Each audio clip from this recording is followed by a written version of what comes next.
puts all of his weight on the runner's legs. You see why we want to get the hip drop tackle out of the game, right? Because it causes a lot of injuries when it happens. The hip drop tackle doesn't happen much, but the percentage of injury when it does happen is very high, and you saw that there with Joe, and his ankle, and the defender landing on his ankle. So tough spot to be in. We all want to coach it better. Defenders, that's why you want to put your body in front and tackle guys in front and not reaching from behind. And the defender's in a bad spot there. He's trying to get Joe down, and the only way, when you're in a bad spot, the only way is to, unweight yourself and you put your weight all on his legs. So unfortunate that happened to Joe. With Joe, do you feel like this is something that can be short term, or is there concern We'll see that on might the injury. We'll see. We'll evaluate Joe as we go throughout the week. We'll just take it day by day. CJ said afterwards that he took responsibility for not being able to get the offense going again without Joe. What does he need to do to, rally the troops, if you will, without Joe? Yeah, CJ just has to do his part. I think, a lot of people talk about rallying the troops and all those things. Everybody has to just own up and do their job. Like, man up, do your job, do whatever you're tasked to do on particular plays. Like, everybody just do it to the best of your ability. And CJ has to play his game, right? But it's not all on CJ or all on one person to get everyone going, right? Everybody just has to have that ownership. Everybody has to have that mindset that, whatever it takes for us to win, they're ready and willing to do it on each and every play. Have you watching the tape? What were some of the things that stood out to you? A lot of great things on tape. I mean, first and foremost, we were just excited to get the win, right? And I think for me, it was a team win, right? When we needed plays on offense, they made plays, right? We needed the kicking game to step up, right? Emi had an outstanding game. Again, I mentioned it yesterday, but I think he's one of the only kickers in NFL history have back-to-back weeks of over 3 kicks over 50 yards. So Emi is playing lights out for us, and that was one thing that definitely stood out in the game. And defensively, just seeing the guys just swarm. We talk about the D-line and what they did with all the pressures, but just watching Petrie and watching how relentless he was, every rep, no matter if he was rushing, no matter if he's in coverage, like he was all over the field, sideline to sideline, playing relentless.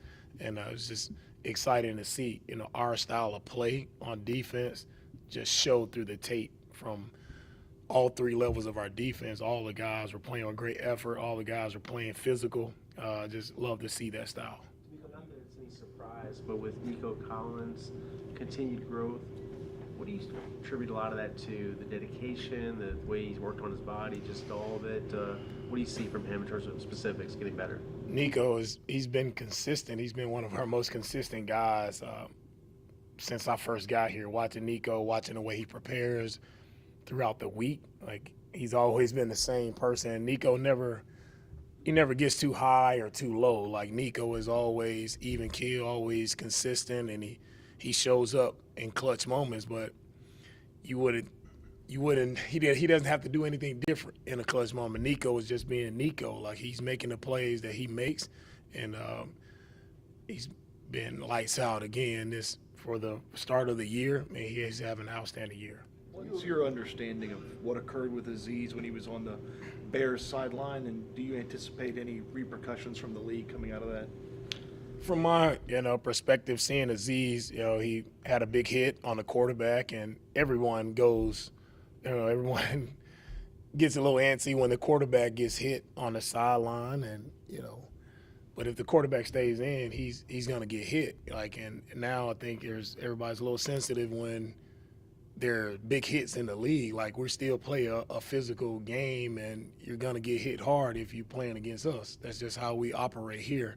And, what happened after that, Aziz is, of course, he's surrounded by a lot of their players and also some staff, and they are surrounding him. They got people pushing Aziz and so we have to, as the game, we have to be better, right, from protecting all players involved, especially when something happens on the opposite sideline. Like, you just have to be better. And we know, from Aziz's perspective, we, can't throw punches or anything like that. But just overall, we just have to be able to protect players, and it goes both ways. When you got guys surrounding one of our players and ununiformed staff that's surrounding and in that little mix-up as well, like that's a problem, and we have to get it fixed. Are there any challenges to, when giving your team a message, enjoying winning because that's the main goal, and then at the same time saying, well, we didn't play as well as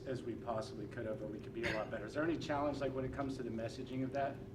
The challenge for us is always to improve and get better. That's always my challenge, right? That's how you push for greatness, right? And it's never easy, I'll say, to win in this league. A lot of games come down to one possession each and every week. Over half of the games or more than half of the games will come down to one possession. So to me, a win is a win, and we're excited to win the game. I thought our guys battled and did a great job of making the plays we needed to make to win the game, and that's always the number one goal, is to win each week. Mario caught his first interception of his career. You said throughout, since he's got here, he's been consistent, been one of the more consistent guys on the team. How cool was it just to see him see the consistency produce into an interception?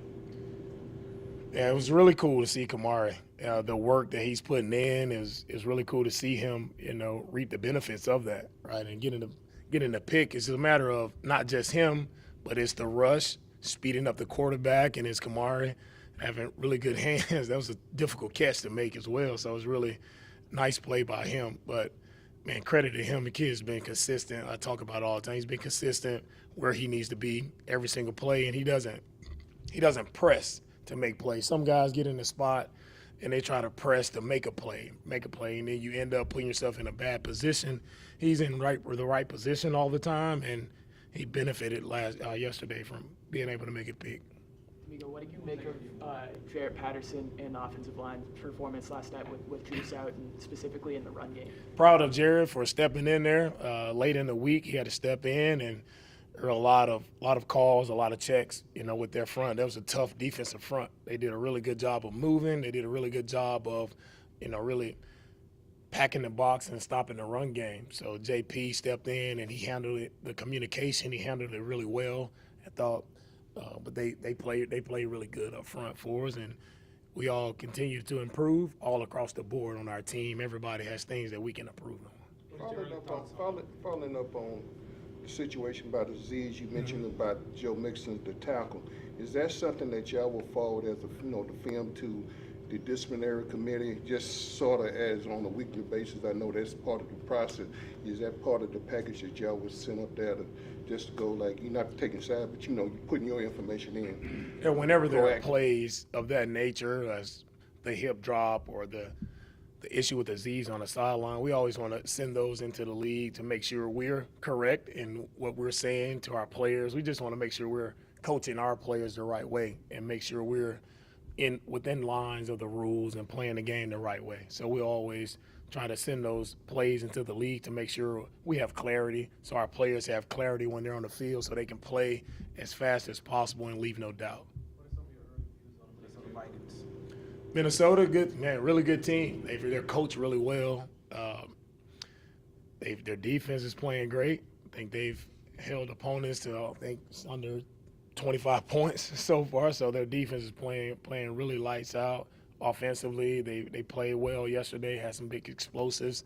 They're playing well together. So we'll get further. We'll get more into those guys as we go throughout the week. But 2-0 team, and we know Minnesota is always a tough place to play. Right, that crowd there is they're always loud. They make it challenging on us from an offensive perspective. So already know going into it, we have to be on it with our cadence. We have to be on it with our pre-snap communication all the way across the board. D'Amico, can you talk about through 2 weeks? I know it's still early. If you had to say this is one thing that we really got to work on cleaning up. I mean, you're talking about always getting better. Is there anything that stands out to you? The things we have to clean up, I think it starts with just being more consistent, right? I think we targeted really well and ran the ball well our first week, then coming in this week, presented different issues with the front, but we still have to be consistent and run it as best as we can. And from the penalty standpoint, I know we have to play cleaner there, right? We allowed drives, right, to continue. We took big explosive plays off of the board. We took interceptions off of the board, like a lot of plays right there where we hurt ourselves with penalties and also just protecting the football. Like we have to do a much better job of protecting the ball on the offensive side. We're carrying the ball. Like we can't give the ball up there when we're in the red zone. We got points. We cannot give the ball up in that situation right there. So a lot of different things, different players have things to work on. But that's the beauty of the league. Like who can make those adjustments, who can make those improvements, and continue to get better as the season goes on. Go ahead, DJ. Well, what kind of, I don't know if this is a game plan specific thing, but it looked like Derek was lined up on DJ Moore a lot. What kind of went into that matchup and how, not cool, but what was it like watching, your best corner go against their best receiver and be able to hold them on the 50 yards and catch an interception? Yeah, schematically, we do a lot of different things, and for me, defensively, whatever it takes, that specific week, that's what we'll do. Stingley was matched up, on DJ Moore. Thought he did a really nice job, and to see him go attack the football, that was big time for us, and that's what we need Stingley to do.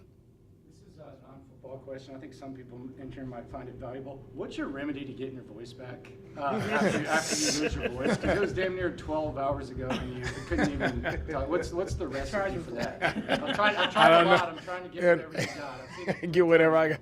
I have try to get some rest. That's it. Rest and no yelling. I don't have to yell when I get home. They're all asleep. You're right. All right. Appreciate it, guys.